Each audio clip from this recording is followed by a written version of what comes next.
guys, welcome to Stero Talks, Medical World Made Fun.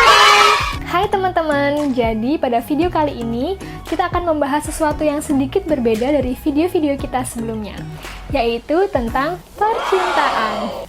Nah, tapi sayangnya percintaan kan nggak selalu seindah telenovela ataupun drama Korea. Jadi hari ini kita akan membahas tentang pahitnya percintaan, yaitu abusive relationship. Tapi sebelum itu jangan lupa dukung channel kita ya dengan cara subscribe, like, dan komen supaya kalian nggak ketinggalan video-video kita selanjutnya. Ya, langsung kita mulai aja ya. Jadi, apa itu abusive relationship? Abusive relationship merupakan suatu kekerasan yang terjadi pada hubungan yang dilakukan oleh seorang pasangan ke pasangan yang lain. Ya, hubungan ini bisa pacaran ataupun suami istri yang dilakukan secara sengaja dan berdampak pada misalnya fisik seperti dipukul ataupun misalnya mental atau verbal seperti dihina dan juga emosional dan bahkan seksual. Ya, jadi kita sudah punya seorang narasumber, sebut saja Bunga, yang si Bunga ini sudah mengirimkan voice note ke aku seputar kisah hidupnya yang dulu pernah berada pada abusive relationship. Kita dengerin bareng-bareng ya. Oke, jadi aku mau bicara tentang toxic relationship yang dulu aku pernah jalanin beberapa tahun lalu. Jadi ini tuh dia tuh sering, aku misalkan mau pergi, ada kumpul-kumpul di rumah teman aku yang cowok, dia nggak ngebolehin aku. Bahkan kalau misalkan aku friends path baru dengan cowok, dia akan tanya, siapa tuh kok ini sih kamu friends sama cowok, kayak gitu-gitu. Atau aku pergi sama teman aku yang sebenarnya temennya dia juga, itu nggak boleh. Dia sampai ngamuk banget, sampai kayak kasar gitu. Padahal kalau dia sendiri yang pergi sama cewek itu nggak apa-apa, dia nge-like foto cewek itu nggak apa-apa, hal-hal yang kayak gitu. Bahkan aku pernah pergi terus dia ngamuk sama aku, dia ngunciin aku di luar mobilnya, dan aku jadi kan aku nggak bisa pulang dong karena dia ngunciin aku, jadi aku harus minta maaf sampai dia bukain kunci itu.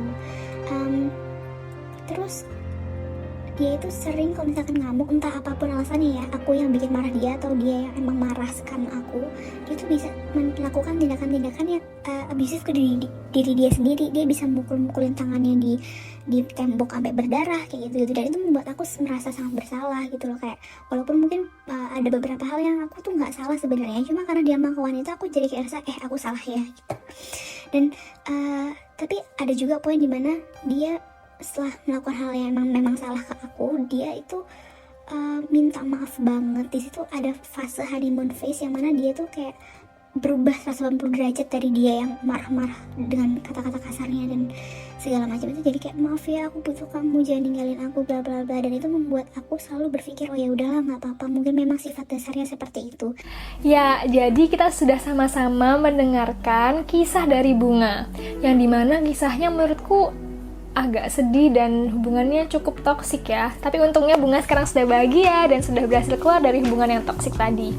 Kalau kalian perhatiin, tadi Bunga sempat menyebutkan yang namanya honeymoon phase. Apa sih itu honeymoon phase?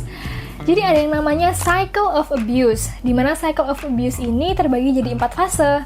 Yang pertama yaitu fase calm, di mana fase calm tuh hubungan akan terasa ya adem ayem aja, baik-baik aja. Yang kedua berlanjut ke fase temper, ketika ada sebuah trigger yang membuat marah, jadi ya pasangan itu akan marah. Terus habis dari temper akan berlanjut ke abusive incident, di mana abusive incident ini pasangan itu akan mulai melakukan kekerasan-kekerasan, baik verbal ataupun emosional, yang mungkin misalnya pasangannya itu akan ngomong kasar, akan merendahkan, menghina, yang sampai mengganggu kesehatan mental pasangannya. Lalu juga kekerasan fisik. Nah, kekerasan fisik ini bukan hanya menyakiti pasangannya ya, tapi juga termasuk menyakiti diri sendiri. Seperti pada kasusnya Bunga, si pasangannya Bunga ini kan sampai memukulkan tangannya sendiri ke tembok dan sampai berdarah kayak gitu. Juga bahkan mungkin kekerasan seksual. Nah, setelah dari abusive incident, si pasangan itu akan merasa menyesal, akan merasa sangat sedih. Jadi akan berlanjut ke yang namanya honeymoon phase, di mana pasangan ini akan berusaha minta maaf, nangis-nangis, dan menjadi manusia terromantis sedunia. Waktu itu aku pernah dengar kayak ada seseorang yang habis dipukulin sama pasangannya, terus besoknya dikasih bunga, kamarnya dikasih bunga mawar, ya gitu-gitu deh. Nah, setelah dari honeymoon phase ya kembali lagi ke fase calm lagi. Jadi ya muter-muter terus aja kayak lingkaran setan gitu.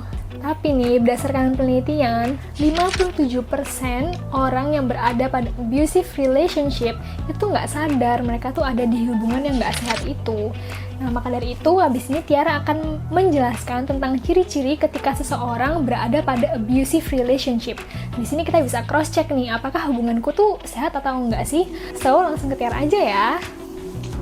Itu tadi ya teman-teman, cerita yang cukup meresahkan ya dari seseorang yang pernah berada dalam suatu abusive relationship. Sekarang buat kalian yang mulai bertanya-tanya, hubungan yang sekarang aku jalani ini udah termasuk abusive belum sih?